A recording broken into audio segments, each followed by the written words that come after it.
जय हिंद जय भारत दोस्तों, welcome to our channel genius of commerce. Guys, आज की इस वीडियो में बात करने वाला sir cash book class 11 DK Goyal sir की बुक से क्वेश्चन नंबर 12 की, क्योंकि क्वेश्चन नंबर 11 तक हमने लास्ट वीडियो में ऑलरेडी कंप्लीट कर ली है। 2019 जून 1 की बात है, जब हमारे हाथ में पैसा था 12,000 रुपए कैश इन हैंड, यानी टू बैलेंस बीडी 12,000 रुपीज, और हमारे बैंक ओवरड्राफ्ट में था पैसा 1,500 रुपए।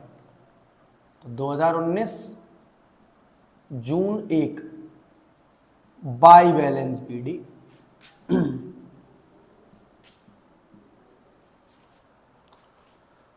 1,500 रुपए।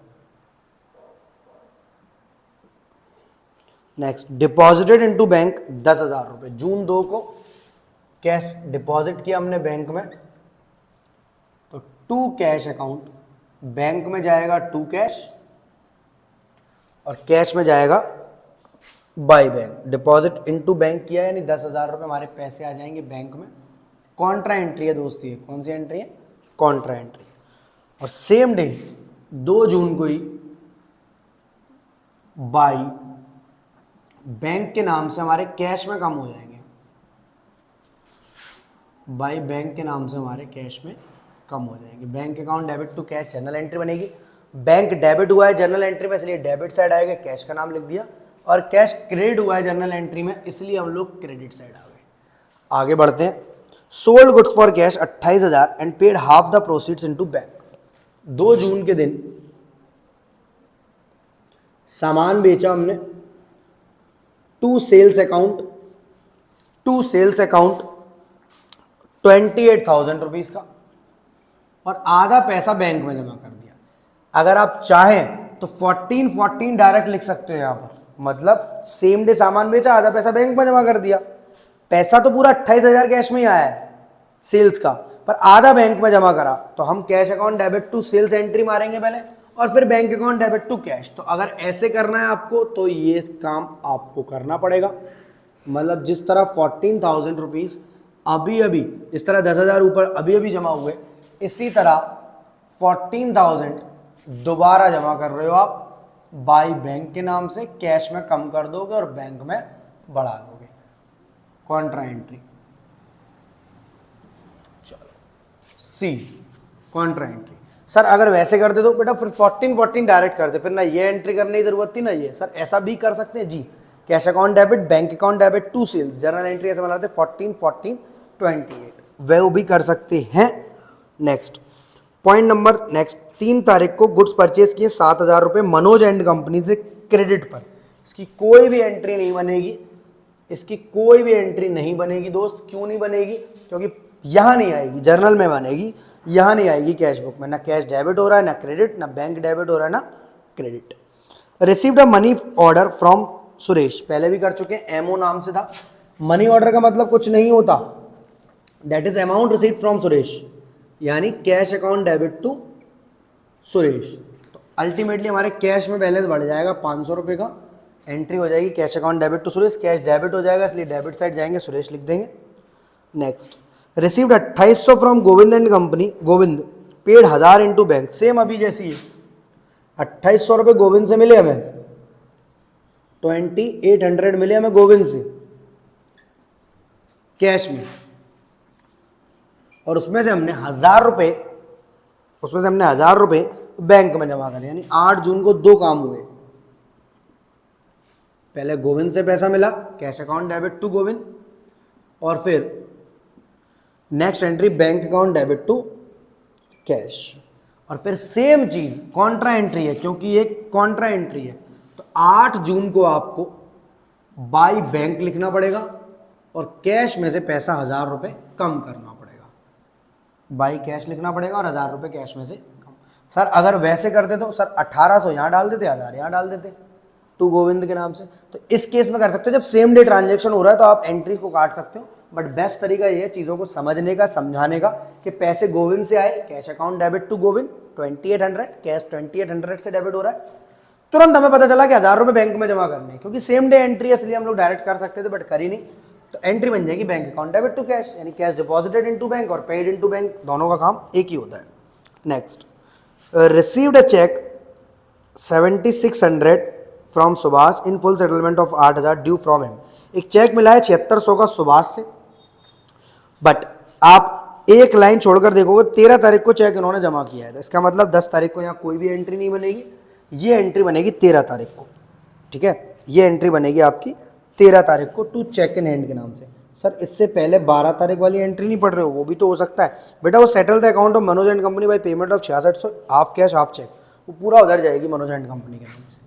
यहाँ पर इस चेक को, सुभाष वाले चेक को हमने उस दिन नहीं डाला, 2 दिन बाद डाला है, तो bank account debit to cheque in hand, पहले एंट्री बनेगी cheque in hand account debit to Subhash, यानी पहले एंट्री बनेगी cheque in hand account debit to Subhash. तो चेक इन हैंड से ना तो हमारा कैश डेबिट हो रहा सुभाष, और डिस्काउंट अलाउड भी आएगा इसमें, क्योंकि अमाउंट में फर्क है, 7600 दे रहा है 8000 की जगह, तो डिस्काउंट अलाउड, पर हमारा चेक कितने का है 76 का। नेक्स्ट डे से एंट्री को हम करेंगे 2 दिन बाद, तो बैंक अकाउंट को हम डेबिट करेंगे और चेक इन हैंड को क्रेडिट करेंगे। तो ऐसे केस में दोस्त आपका ये चेक 7600 का बैंक में जाएगा, पहली बात ध्यान है 7600 का चेक आपका बैंक में चला जाएगा और पैसे आपके पास आ जाएंगे। Next, settle the account of Manoj and company by payment of 6600 half cash half cheque. Manoj and company का अकाउंट सेटल करेंगे हम 12 तारीख को बाई मनोज एंड कंपनी, 6600 है, आधा कैश में आधा चेक में, तो 3300 इधर और 3300 इधर, आराम से 3300 और 3300। Next, check receive from Subhash deposited into bank, हमने पहले ही डाल दी एंट्री, ये एंट्री क्योंकि पेमेंट साइड थी, अदरवाइज इसको पहले डालना पड़ता, अगर ये अमाउंट रिसीव्ड वाली होती कैश में या बैंक में तो इसको पहले डालता। सीरीज में चलती क्रोनोलॉजिकल ऑर्डर में, first second third fourth fifth sixth करके। नेक्स्ट दोस्त, paid for purchase of machinery by cheque, 15 तारीख को हमने मशीनरी खरीदी चेक से, तो एंट्री बन जाएगी by machinery account, machinery account debit to bank, machinery account debit to bank. Cheque से पेमेंट किया ना, इसलिए बैंक में आएगा दोस्त। कितने रुपए का?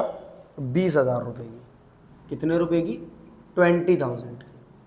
नेक्स्ट, 15 तारीख को हमने मशीनरी को, 15 को मशीनरी खरीदी है, 13 गलत लिख दिया मैंने, 16 को हमने इरेक्शन करवाया इसका, इरेक्शन मतलब इंस्टॉलेशन कराई, मशीन को जहाँ फिट कराना था, जैसे आप एसी खरीदते हो वो छेद वेद कर कर एकदम से ड्रिल मशीन से, और इसी तरह बेटा ये इरेक्शन करवाया आपने, ठीक है, यानी आपने मशीन को इंस्टॉल कराया और आपने 1000 रुपए की वेजेस पे करी है, तो जो वेजेस पे करोगे वो भी इसी के खाते में डाल दोगे। Wages paid for installation of machinery is a capital expenditure, मतलब वो डेबिट होती है मशीनरी अकाउंट में, यानी आपकी ये मशीनरी 20,000 की नहीं है, 21,000 की है। अगर और कोई भी खर्चा होता, कैरेज इनवार्ड का, फ्रेट इनवार्ड का, तो वो भी इसी में जोड़ देते। लीगल एक्सपेंसेस, कोई रजिस्ट्रेशन चार्जेस, सब मशीनरी के खाते में जोड़ते। जैसे बिल्डिंग अगर आप खरीदते हो तो बिल्डिंग की पूरी कॉस्ट, रजिस्ट्रेशन के एक्सपेंसेस, लीगल एक्सपेंसेस, कोर्ट कचहरी के खर्चे, वकील की फीस, सब उसी में जोड़ते हो। ब्रोकरेज, दलाल को दिया हुआ पैसा, सब आप बिल्डिंग की कॉस्ट में जोड़ते हो। इसके लिए आप मेरी एक प्यारी सी कैपिटल एंड रेवेन्यू वाली एक बार वीडियो देख लो, बस 15 मिनट की बेहतरीन वीडियो, लिंक डिस्क्रिप्शन में, अकाउंटिंग बेसिक कॉन्सेप्ट्स के नाम से, कैपिटल एंड रेवेन्यू में डिटेल में समझाया मैंने इसको। 17 तारीख को चेक इशू किया in favour of Sachda and company, purchase of furniture को, फर्नीचर खरीदा है बेसिकली, फर्क नहीं पड़ता वो सचदेव को दिया या किसी को दिया, आपके लिए एसेट आई फर्नीचर, आप डेबिट करेंगे फर्नीचर अकाउंट को, और क्योंकि चेक से पेमेंट किया है तो आप क्रेडिट करेंगे बैंक अकाउंट को, furniture account debit to bank account. Amount बनेगा आपका 6,000 रुपये। सचदेव एंड कंपनी से कोई मतलब नहीं बेटा, उनका नाम जानते थे, चेक पे लिखना पड़ेगा इसलिए लिखा हमने, अदरवाइज हमें फर्नीचर को डेबिट करना है और बैंक को क्रेडिट, तो फर्नीचर अकाउंट को हम लोग क्रेडिट साइड में जाएंगे, क्योंकि बैंक हमारा क्रेडिट हो रहा है, फर्नीचर अकाउंट में लिख देंगे furniture account debit to bank. यहां तक कोई दिक्कत नहीं। Purchase goods from Kalpana garments 10,500 on credit, इसकी एंट्री नहीं आएगी क्योंकि एंट्री बनेगी purchases account debit to Kalpana garments, इसकी बेटा कोई एंट्री यहां नहीं बनेगी। नेक्स्ट लिखा है received a bank overdraft, bank draft, overdraft नहीं बैंक ड्राफ्ट, मतलब एक तरीके से डिमांड ड्राफ्ट टाइप की चीज, चेक टाइप की चीज, from Damodar and company is full settlement of 5,000 due from them, send the draft to bank. 20 तारीख को इसको हमने ड्राफ्ट को बैंक में जमा कर दिया तुरंत, तो यानी दामोदर एंड कंपनी को सर बैंक ड्राफ्ट भी सेम चेक की तरह ट्रीट होता है, वही कागज होता है बेटा, बस वो बैंक से बनवा के देती है ये दामोदर एंड कंपनी। हो सकता है इसका अकाउंट ना हो और हमने इसको बोला हमें पैसे नहीं चाहिए, कैश ही चाहिए, हमें कैश नहीं चाहिए, बैंक में पैसे चाहिए। तो फोन पे, पेटीएम, गूगल उस जमाने में था नहीं, इन्होंने डिमांड ड्राफ्ट बनाकर हमें दे दिया कि भाई अपने पैसे अपने आप से अपने बैंक से ले लो आप। नेक्स्ट 24 तारीख को bank issued a draft for 10,000 in favour of Kalpana garments on our request, bank charge 25 for issuing the garments, fully settled 24 तारीख को। ऐसे में बेटा एंट्रीज बनाओगे तो डिस्काउंट अलाउड, डिस्काउंट रिसीव्ड आएगा, इस केस में डिस्काउंट रिसीव्ड, अपने केस में डिस्काउंट अलाउड, बट हमें उससे कोई मतलब नहीं है। हमने कल्पना गारमेंट्स को पे किया, चेक से नहीं किया है, इनके लिए भी हमने ड्राफ्ट बनवाया भाई कल्पना गारमेंट्स। 10,000 का ड्राफ्ट बना है हमारा, कितने का ड्राफ्ट बना है? 10,000 रुपए का 24 तारीख को। तो भाई कल्पना गारमेंट्स 10,000 जाएंगे हमारे बैंक अकाउंट से, पैसे कम हो जाएंगे, ठीक है भाई कल्पना गारमेंट्स। और बैंक ने इसके लिए हमें 25 रुपए चार्ज किया है कमीशन, वो बेटा मतलब वो बैंक चार्जेस। तो बाई बैंक चार्जेस कितने? 25 रुपए बेटा, कितने रुपए जाएंगे? 25 रुपए इस वाले केस में, बाई बैंक चार्जेस 25 रुपए। जून 24 की कहानी थी सर, उसी में जोड़ देते 10,000 25 नहीं जोड़ सकते बेटा, कल्पना के पास तो हमारे 10,000 ही जा रहे हैं ना, हमने 10,500 का सामान खरीदा था, एंट्री बनाओगे Kalpana garment 10,500, debit to bank 10,000, to discount सीट 500। सेम इस केस में bank account debit, discount allowed account debit to Damodar and company 4800, 200। अब मैं सारी एंट्री बना कर नहीं दिखा रहा हूँ, टाइम वेस्ट होगा, वीडियो लंबी हो रही है। पुरानी वीडियोस में पुराने वाले क्वेश्चन में मैं एक एक चीज की एंट्री बनाता था आपके पास, आप बनाकर देख लो, कमेंट सेक्शन में मुझसे बताओ। व्हाट्सएप नंबर अपना यहाँ ड्रॉप कर रहा हूँ, स्टिल कोई दिक्कत है आप मुझसे पूछ सकते हैं 7906786321 पर। Next point, Drew from bank for petty cash, 26 तारीख को पैटी कैश के लिए हमने पैसे निकाले बैंक से। तो basically by bank by cash, एक मिनट पैटी कैश, हाँ तो कैश में हमारे बढ़ जाएंगे, Drew from bank for petty cash, by cash, यहाँ आ जाएगा 1,000 रुपये। ये छोटे मोटे खर्चों के लिए हमने पैसे निकाले 100 रुपये 100 रुपये, और यहाँ पर हमारे बढ़ जाएंगे।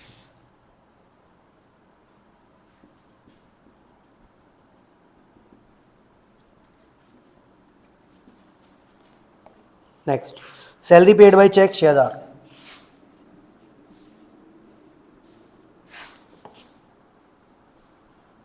ओके एक मिनट बेटा, गलती हो रही है, हिंट में इन्होंने दे दिया, बहुत बड़ी गलती हो जाती है। यहाँ पर जो पैटी कैश का पैसा है ना, वो हमारे पास नहीं आएगा, हमारे बैंक अकाउंट में नहीं आएगा, सिर्फ यहीं पर जाएगा, मतलब ये कॉन्ट्रा नहीं बनेगी इसमें। पैटी कैश छोटे मोटे खर्चों के लिए अलग से रखा है, कैशियर के पास नहीं रखा है ये पैसा, गलती हो जाती है अगर हिंट नहीं देखता तो मैं। चलो जून 26 को ये काम हो गया। इसका सैलरी पे करिए चेक से 28 तारीख को। ये बेटा वैसे कॉन्ट्रा बनती है, cash account debit to bank, bank account debit to cash, पर यहाँ पैटी कैश अलग से पैसे एक छोटे मोटे आदमी को दे दिए खर्चा करने के लिए, 100 रुपये खर्च हो जाएंगे, फिर पे हमारे पास आ जाएगा, उसे इम्प्रेस्ड मनी बोलते हैं उसे। 6,000 रुपये की सैलरी पे करी है।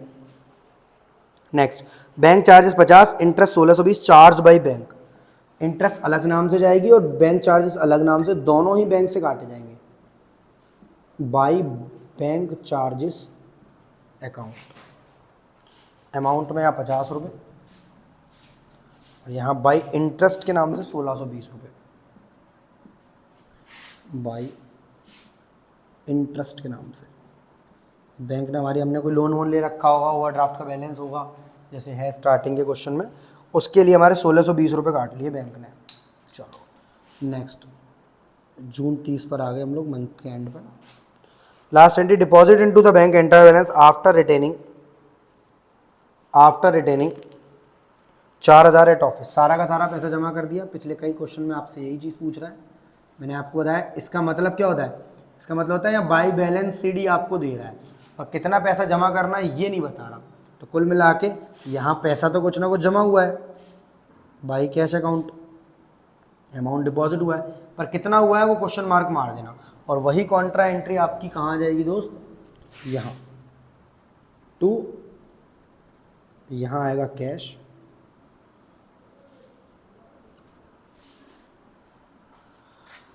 यहाँ भी क्वेश्चन मार्क, अमाउंट के सामने वही वाला अमाउंट आएगा दोस्त, कॉन्ट्रा एंट्री है, यहाँ गलती कर दी मैंने, कैश लिख दिया, यहाँ बाई बैंक, बैंक में पैसा बढ़ेगा यहाँ पर और कैश में पैसा यहाँ से घटेगा। डिपॉजिट हुआ है ये अमाउंट, वो जो ये बता रहा है कितना डिपॉजिट कर दो। बाई बैलेंस सीडी आपको दे रहा है कितने रुपए दोस्त, बोला 4000 ऑफिस में रख लेना, बाकी सारे दे दो आप, जमा कर दो। चलो भाई 12,000, 28,000, 40,000, 40, 42,800, 43,300, 43,300, इधर 10,000, 14, 24,000, 25,000, 28,000, 28 और 32,000, 32,300, 32,300। सर 32,300, 43,300, कुछ गड़बड़ लग रही है। 11,000 रुपये डेबिट साइड का टोटल दोस्त 43,300 और क्रेडिट का आ रहा है 32,300, यानी कैश जमा होना चाहिए 11,000। बट आंसर देख रहे हैं तो 10,000 रुपये आ रहा है यहाँ पर, तो हमसे कोई 1,000 रुपये की गलती हुई है यहाँ पर।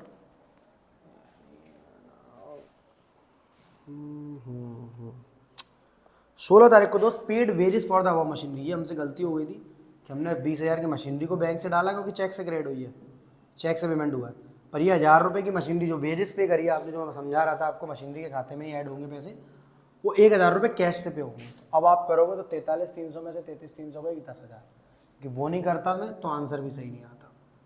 तो 43,300 टोटल आ रहा है डेबिट का भी और क्रेडिट का भी। कैसे आ रहा है, वो 10,000 का जो हमने क्वेश्चन मार्क लगा कर रखा था वो कैश डिपॉजिट हो जाएगा आपका, क्या हो जाएगा, cash deposit. Debit minus credit क्या हो जाएगा, कैश डिपॉजिटेड। नेक्स्ट 10 और 14 24 और 1 25 और 6, इस कैश डिपॉजिट को यहाँ भी मैंने क्वेश्चन मार्क था कि मुझे याद रही है 10,000 डिपॉजिट हुआ है मेरे कैश में बैंक में। 10, 14, 24, 24 और 1 25, 25 और 32, 36, 46, 46 और 1 47,400, 47,400 आ रहा है डेबिट का टोटल बैंक का।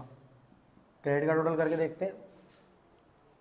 क्रेडिट का टोटल है आपका 10,000, 16,000, 20, 36,000, 39,300, 39, 40, 300, 40, 800, 40, 900, 46, 900, 47, 900, 47, 900,